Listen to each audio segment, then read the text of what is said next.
Hello, BookTube, and welcome to that melancholy moment, the last mail haul of the week. This mail haul, like all my other mail hauls, is highly aware of the fact that you all have busy, crowded lives and that you can't sink an hour into a mail haul video, even by someone as wonderful as I am.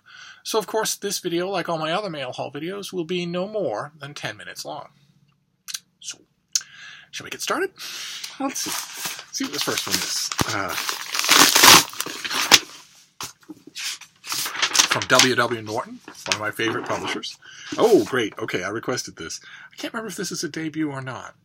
But it sounds amazing. It sounds fascinating. It's a novel. It doesn't come out until the summer, I think. Or spring, May the 21st. So the doorstep of summer. It's by Charles Whelan, and it's called The Rationing. And let's see if this intrigues you as much as it did me. This is the pub sheet that I'm reading. America is in trouble, at the mercy of a puzzling pathogen that ordinarily wouldn't lead to catastrophe thanks to modern medicine, but there's just one problem. The government supply of Dormagen, the silver bullet of pharmaceuticals, has been depleted just as demand begins to spike. Set in the near future, The Rationing by Charles Whelan centers around a White House struggling to quell the crisis and control the narrative.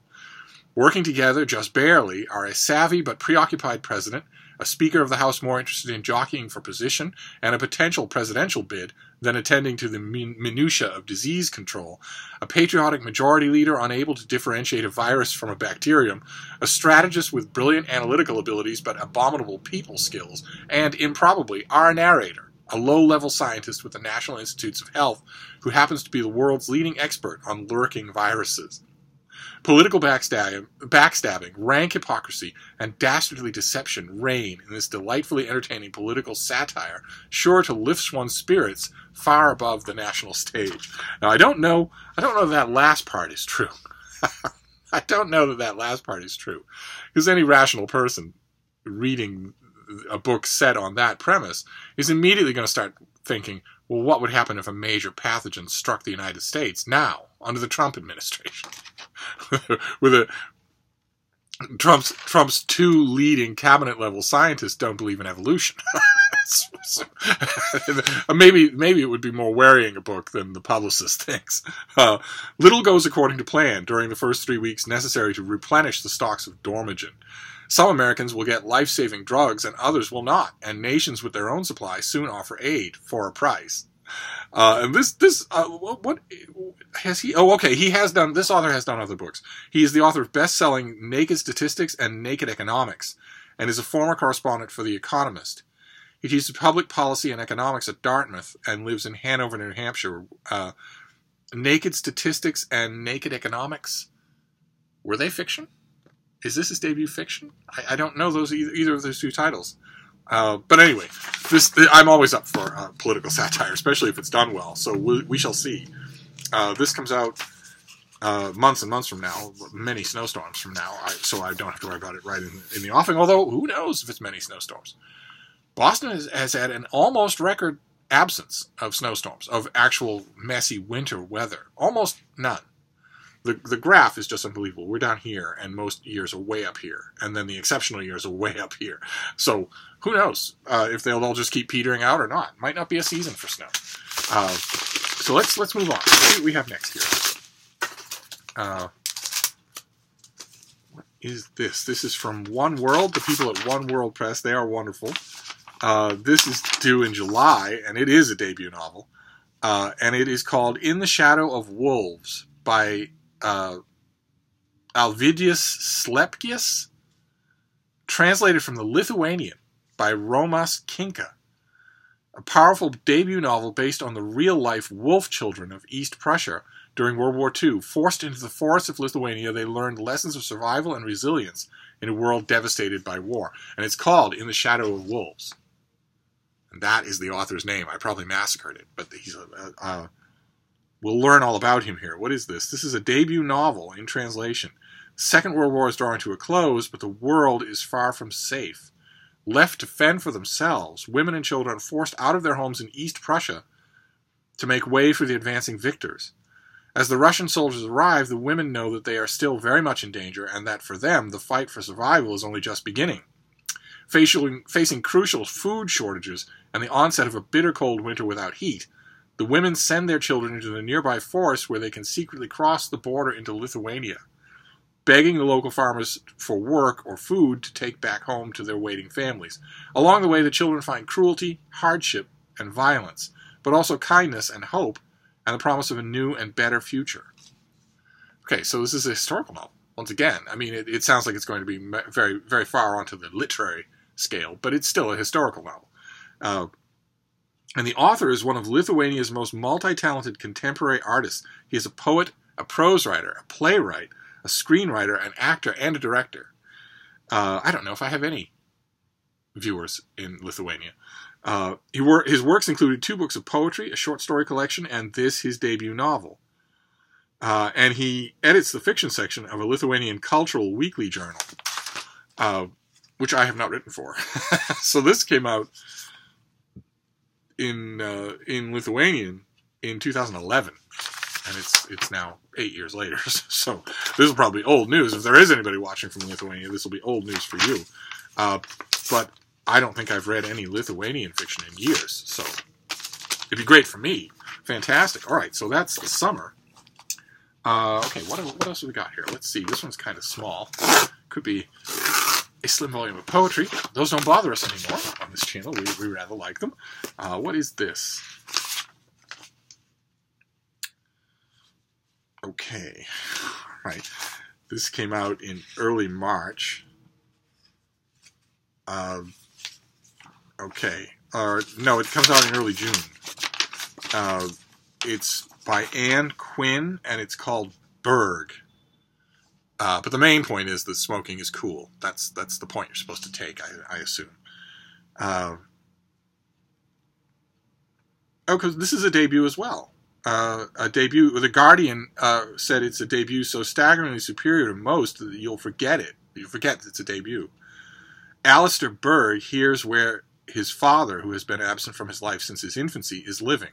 Without revealing his identity, Burg takes a room next to the one where his father and father's mistress are lodging and starts to plot his father's elimination. I wonder if it'll be through lung cancer. Maybe not. This looks like this is the author on the cover. Who's really happy, except for the 2 final years of coughing up blood from knives that have taken the place of your lungs. But it's cool. Seduction and violence follow, though not quite as Burg intends, and with Quinn lending the proceedings a delightfully absurdist humor. So who is Anne Quinn? Oh, she died in 1973. She was born in 1936 and died in 1973. So she died at the halfway point of a normal lifespan, and I think we know why. She was a British writer from Brighton. She was prominent among a group of British experimental writers in the 1960s, and she published 4 novels. This was her debut in 1964. And then Passages in 1969, Triptychs in 1972, a collection of short stories, and there were also published fragments of an unfinished novel called The Unmapped Country. Interesting.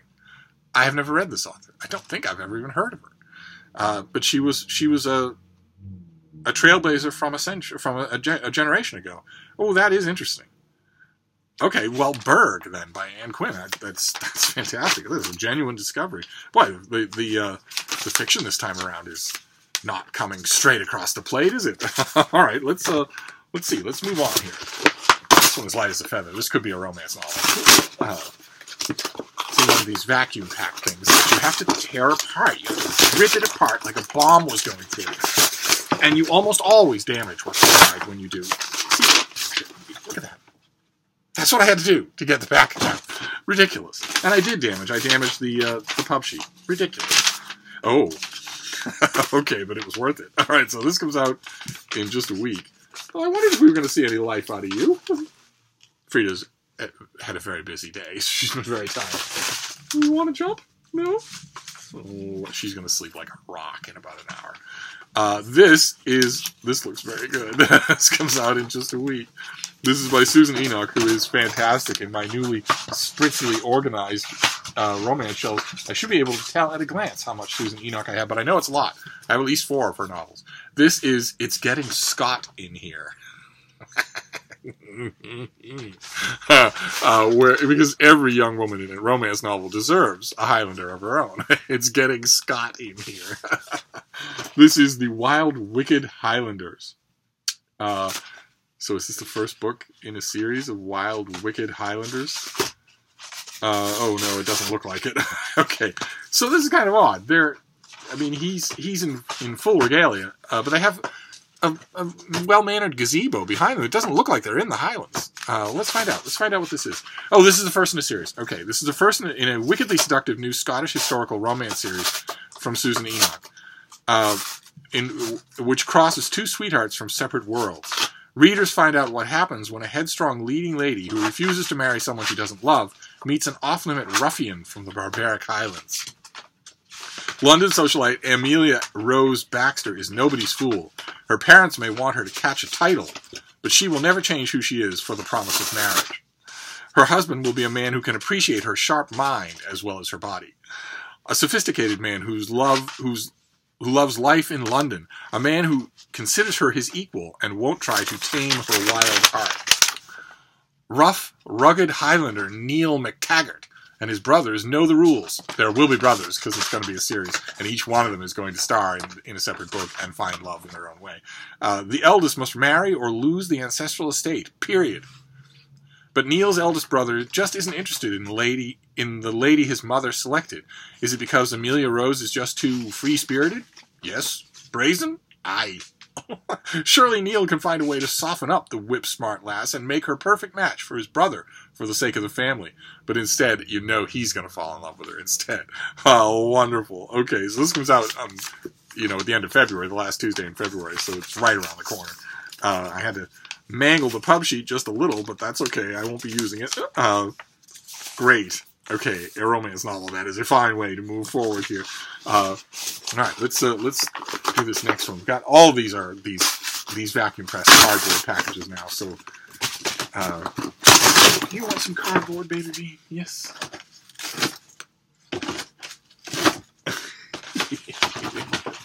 All right. So what have we got here? Okay. It looks like a thriller. Another thriller. This is The Last Act by Brad Parks. Man staring into the mist on the cover with the title overlaid on him. This is a March release, mid-March. I did not request this, but I'll take as many thrillers as I can get. Let's see here. A former reporter for the Washington Post and the Newark Star-Ledger, which has never published any of my writing. The Newark Star-Ledger, I would like to write for them. Parks is often inspired by real-life experiences and events. His journalistic insight into crime and corruption generates riveting, emotionally gripping, and irresistible stories. Okay. Okay. Yes, I'm sure it does generate gripping, irresistible stories. For a newspaper.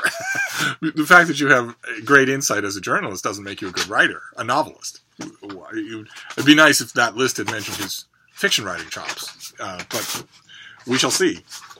His latest book is loosely based on the Wachovia bank scandal. Between 2004 and 2007, Wachovia failed to apply proper money laundering controls to at least $378 billion of transfers to and from a Mexican currency exchange. This created an open channel between Mexican drug cartels and the U.S. banking system, yet, once the story broke, no executive faced criminal charges or served a day in prison. Okay, so that is sort of his inspiration. What is the story, then? Struggling actor Tommy Jump is ready to give up his theater career and get a real job, now that he has a newly pregnant fiancée to support. When he's approached with the role of a lifetime, $150,000 for a 6-month acting gig. And despite the fact that it comes from the most unexpected employer, the FBI, he knows he can't refuse. His mission? Win the trust of Mitchell Dupree, a banker imprisoned after laundering money from New Colima, one of the deadliest drug cartels in Mexico, and learn where Dupree hid documents that could lead to the arrests of high-ranking members of the cartel, including its notorious leader. So they hire an actor to do this instead of one of their own trained agents. Okay. Well, all right, great. So Brad Parks is the publisher tells me he's an internationally best-selling author. So he's got a couple of books under his belt. He should have the dramatic chops that I was mentioning. The first thing that I'm going to want his book to do, the very first thing, is give me a convincing, a believable reason why the FBI doesn't use one of their own undercover agents. They train people, they raise up people specifically for that purpose, people who look the part, straight out of central casting, better than an acting casting company would do. And they're trained in self-defense, in how to lie to marks, and all that sort of thing, which is not the same thing as acting for a stage. So the very first thing I'm going to want this book to convincingly tell me is why the FBI would use a civilian actor. And if it gets across that hurdle, I'm on. I'm on board, absolutely. But I'm not going to... This comes out in mid-March, and I've still got a mountain of stuff to read for February, so I will probably hold off on that. But this is a fiction-centric mail haul, isn't it? What are you doing, Bean? Are you just staring off into space, contemplating reality? All right, well, we'll see if you want to choose it.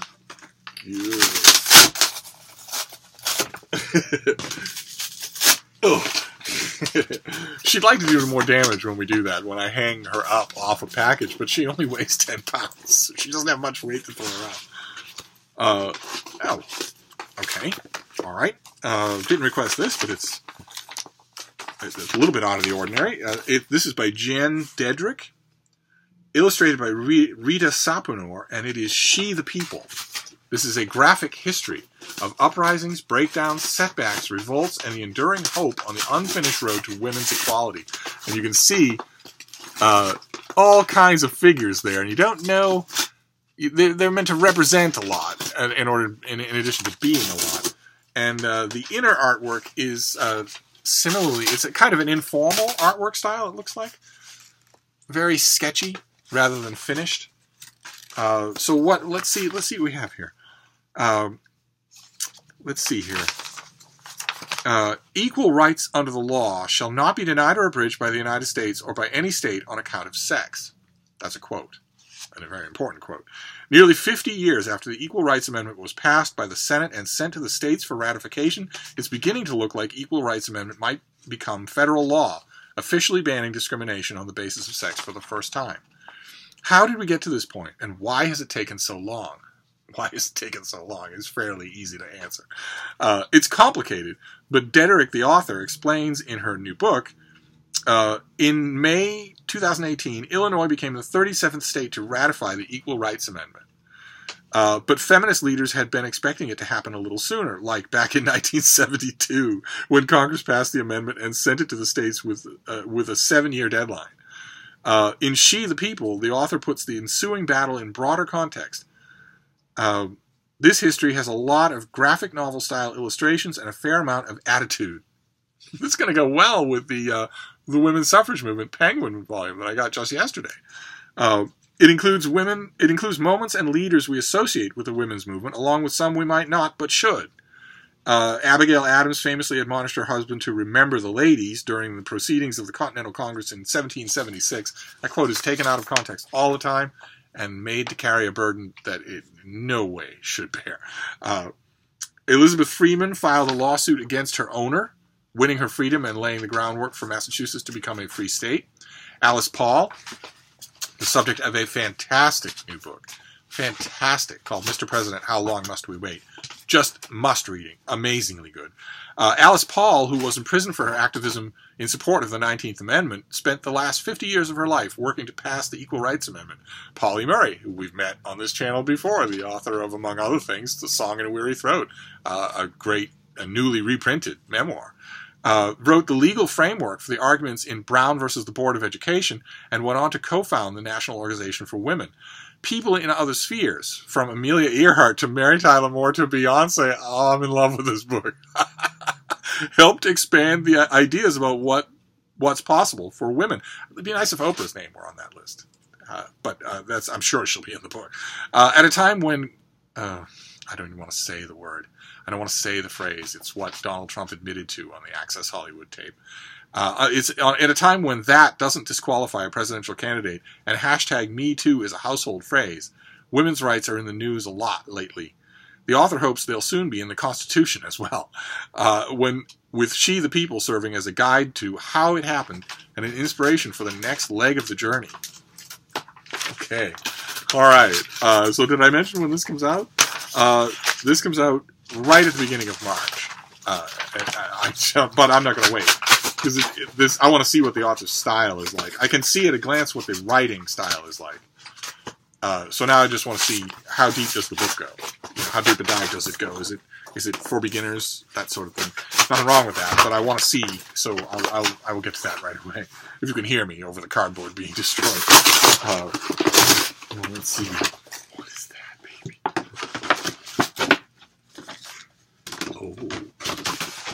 Oh no! Oh, okay. Okay. This is also a mid-March release, but we just saw it. This is a dangerous collaboration. This is a Veronica Speedwell mystery by Deanna Rayburn, who did the Lady Julia Gray mystery. We just saw this. This is the 4th volume in the series, and it's just a mistake. It's just a double. Somebody sent me a double. It's about, as you can tell from the cover, it's about a crime-solving Lepidopterus. so that sounds really interesting. As I mentioned in the last, that last video when I got the other copy of this book, I don't think I've read any of these Veronica Speedwell books. I've read all the Lady Julia books, but it's a perfect example as I mentioned, it's a perfect example of a way for me to reincorporate the Boston Public Library into my life, which is to go to the library and get the first book in this series. Simple as that, like an ordinary person would do. Instead of going to the publicist and asking them, just go to the library and get it. No labor except mine, and I love going to the library. So maybe I'll do that for this one. But there's no reason for us to dwell on it. And then we get to the last one here, a fairly heavy thing. So let's see what we have. Okay, so it's a cardboard envelope, which you can have. But it's also bubble wrap. Big thick thing with bubble wrap. What is this? Okay. This is from the University of Texas Press. Very good academic press. But this is... I don't know what this is. I am overjoyed to see it.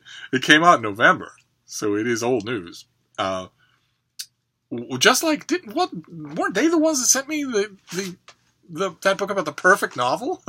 About John Williams' novel Stoner? Wasn't that from the University of Texas? And that also was from last autumn.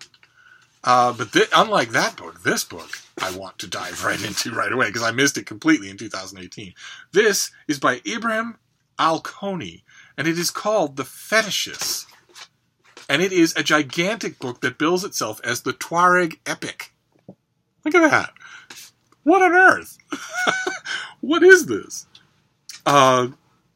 This was originally published in Arabic as Al-Majus and considered a masterpiece of Ibrahim Al-Koni, one of the most prolific and important writers in Arabic today. In The Fetishes, Al-Koni explores what happens when a writer asks the novel to speak of and for the Sahara, where rival cultures clash, and when communities seek to build a utopia on Earth as individuals struggle between a desire for material well-being and a need for spiritual meaning. Okay, so who is this author? He's an award-winning Libyan writer and one of the most prolific Arab novelists. He has published more than 80 books, which have been translated into 35 languages, and in 2015 he was shortlisted for the Man Booker International Prize.